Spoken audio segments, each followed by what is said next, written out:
Assalamualaikum warahmatullahi wabarakatuh. Perkenalkan, nama saya Yobian Sartor, NIM 2403031020356, kelas IKK 612.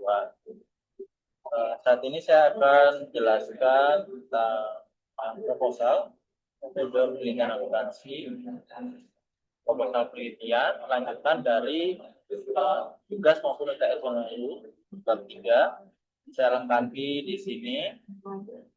Jadi langsung saja untuk keperluan luas saya akan memaparkan materi metode penelitian akuntansi. Untuk proposal penelitian yang saya ambil adalah judulnya adalah analisis kinerja keuangan dengan menggunakan rasio likuiditas, solvabilitas, dan profitabilitas pada PT Bank Negara Indonesia (PBNI) pada periode 2021 hingga 2024. Bab satunya berisi antara lain latar belakang. Latar belakangnya yaitu dalam dunia perbankan, kinerja keuangan merupakan salah satu indikator penting dalam menilai tingkat kesehatan dan efisiensi operasional bank. PT Bank Negara Indonesia dalam hal ini sebagai salah satu bank BUMN memiliki peranan strategis dalam mendukung perekonomian nasional. Oleh karena itu, penting untuk menganalisis kinerja keuangan BNI melalui rasio-rasio keuangan seperti rasio likuiditas, rasio solvabilitas, dan profitabilitas untuk mengetahui stabilitas dan efisiensi perusahaan dalam periode 2021 hingga 2024. Kinerja keuangan menjadi indikator utama dalam menilai kesehatan dan keberhasilan sebuah perusahaan, khususnya dalam industri perbankan yang memiliki peran strategis dalam perekonomian nasional. Untuk penelitian terdahulunya, ini saya ambil contohnya ada empat. Yang pertama penelitian Ulisari dan Nugroho. Penelitian ini menganalisis kinerja keuangan bank BUMN di Indonesia menggunakan rasio likuiditas, solvabilitas, dan profitabilitas periode 2018 hingga 2021. Hasil penelitian ini menunjukkan bahwa rasio likuiditas dan profitabilitas berpengaruh signifikan terhadap kinerja keuangan bank. Sementara rasio solvabilitas memberikan indikasi stabilitas modal yang baik. Untuk penelitian yang kedua oleh Rahmawati tahun 2021, Rahmawati melakukan analisis terhadap kinerja keuangan PT Bank sendiri dengan menggunakan rasio keuangan selama periode 2017 hingga 2020. Penelitian ini menekankan pentingnya pengelolaan likuiditas dalam menghadapi situasi ekonomi dan menyoroti peran solvabilitas dalam menjaga kejayaan yang baik. Kemudian penelitian ketiga oleh Hartono pada 2023. Hartono meneliti pengaruh rasio profitabilitas terhadap kinerja keuangan pada bank swasta nasional dengan fokus pada return on equity atau ROE dan return on assets atau ROA. Penelitian ini menemukan bahwa peningkatan profitabilitas secara signifikan meningkatkan nilai perusahaan di pasar modal. Kemudian yang keempat, penelitian oleh Wijaya dan Putri pada 2020, penelitian ini mengevaluasi kinerja keuangan PT Bank BNI dengan menggunakan rasio keuangan untuk periode 2015 hingga 2019. Hasil menunjukkan bahwa likuiditas dan solvabilitas uang ada dalam kondisi yang sehat, namun profitabilitas perlu diperbaiki untuk meningkatkan daya saing bank. Kemudian rumusan masalahnya, rumusan masalah dalam penelitian ini adalah yang pertama yaitu bagaimana kondisi rasio likuiditas pada PT Bank BNI khususnya untuk periode 2021 hingga 2024. Kemudian rumusan masalah yang kedua yaitu bagaimana kondisi rasio solvabilitas PT Bank BNI pada periode 2021 hingga 2024. Dan tiga, bagaimana kondisi rasio profitabilitas PT Bank BNI pada periode 2021 hingga 2024.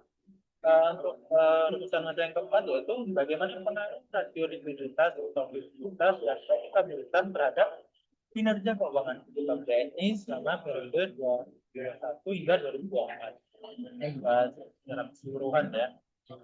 Kemudian untuk manfaat praktisnya, yang pertama bagi PT Bank BNI, hasil penelitian dapat menjadi bahan evaluasi untuk meningkatkan pengelolaan keuangan dan strategi bisnis agar kinerja keuangan semakin baik. Kemudian yang kedua bagi investor dan pemangku kepentingan, Penelitian ini dapat memberikan gambaran mengenai kondisi keuangan di Bank BRI sebagai dasar pengambilan keputusan investasi. Kemudian yang ketiga, bagi akademisi dan peneliti dapat menjadi referensi dan sumber data untuk penelitian selanjutnya yang berkaitan dengan analisis kinerja keuangan perbankan. Untuk bab duanya isi landasan teori. Landasan teori salah satunya yaitu kinerja keuangan, yaitu hasil dari kegiatan manajemen dalam sumber daya untuk mencapai tujuan tertentu, terutama dalam hal pencapaian laba dan stabilitas keuangan. Dan tahun 2013, kinerja keuangan dapat diukur dengan melihat berbagai aspek keuangan melalui rasio keuangan yang menggambarkan kondisi likuiditas, stabilitas, dan profitabilitas perusahaan. Kedua, rasio keuangan itu merupakan alat analisis yang digunakan untuk menilai kondisi dan kinerja keuangan suatu perusahaan dengan membandingkan pos-pos tertentu dalam laporan keuangan. Rasio ini memberikan informasi penting yang dapat digunakan manajemen, investor, dan pemangku kepentingan dalam pengambilan keputusan. Kemudian rasio likuiditas yaitu mengukur kemampuan perusahaan untuk memenuhi kewajiban jangka pendeknya. Likuiditas yang baik menunjukkan bahwa perusahaan dapat memenuhi hutang atau kewajiban lancar tepat waktu.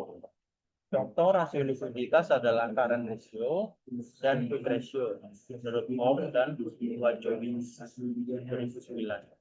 Kemudian masih di landasan teori, untuk berikutnya yaitu rasio solvabilitas, yaitu menunjukkan kemampuan perusahaan dalam memenuhi kewajiban jangka panjangnya serta indikator risiko kebangkitan. Rasio ini penting untuk menilai struktur modal dan stabilitas keuangan perusahaan.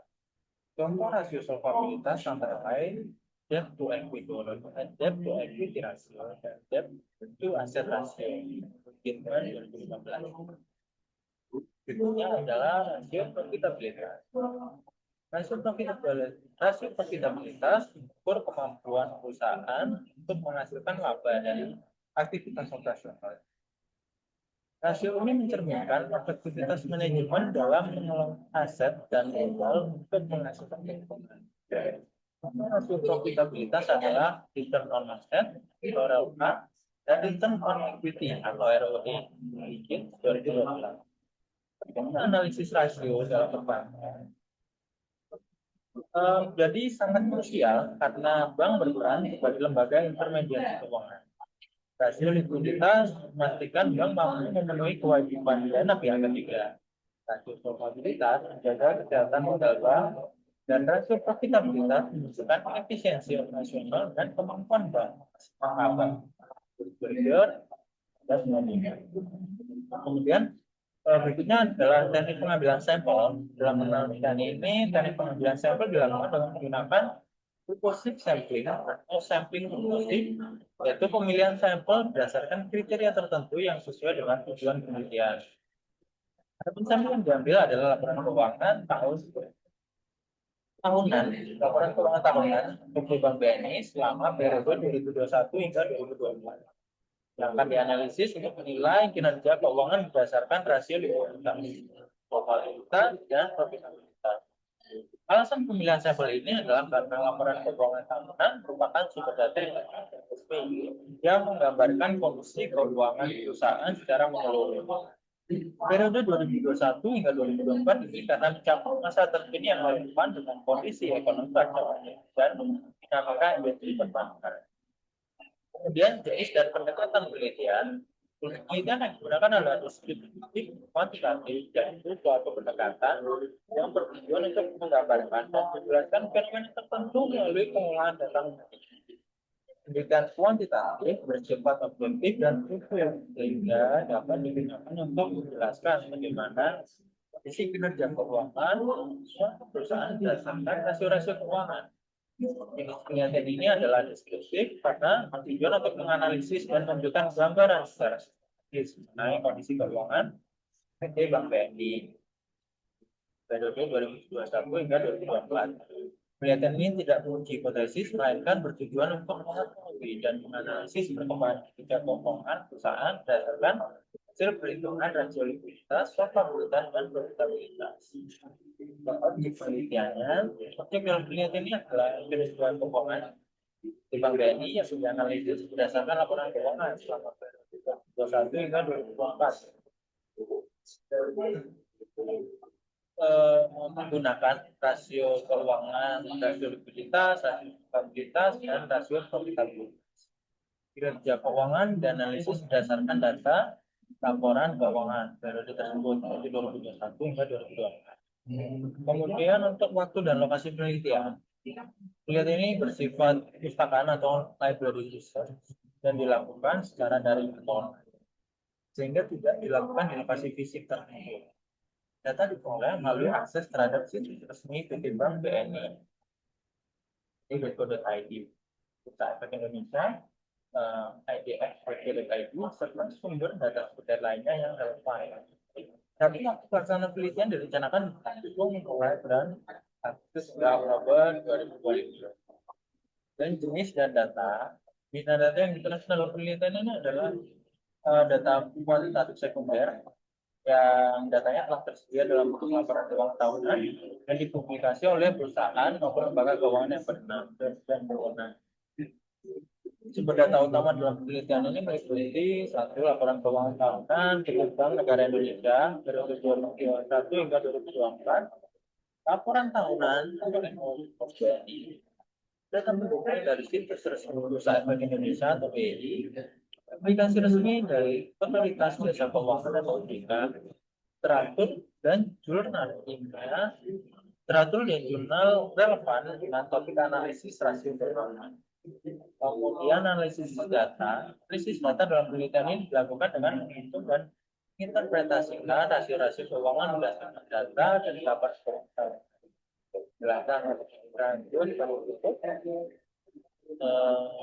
hasil likuiditas, yaitu kemampuan perusahaan dalam memenuhi kewajiban jangka pendek, indikatornya itu current ratio.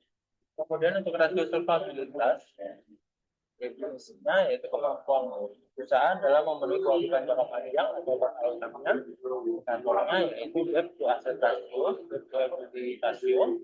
Kemudian rasio profitabilitas, yaitu definisinya adalah kemampuan perusahaan dalam menganalisis di seluruh aktivitasnya. Indikatornya adalah ROA, return on asset, ROE, return on equity, dan net profit margin. Demikian paparan saya, tugas kali ini. Terima kasih.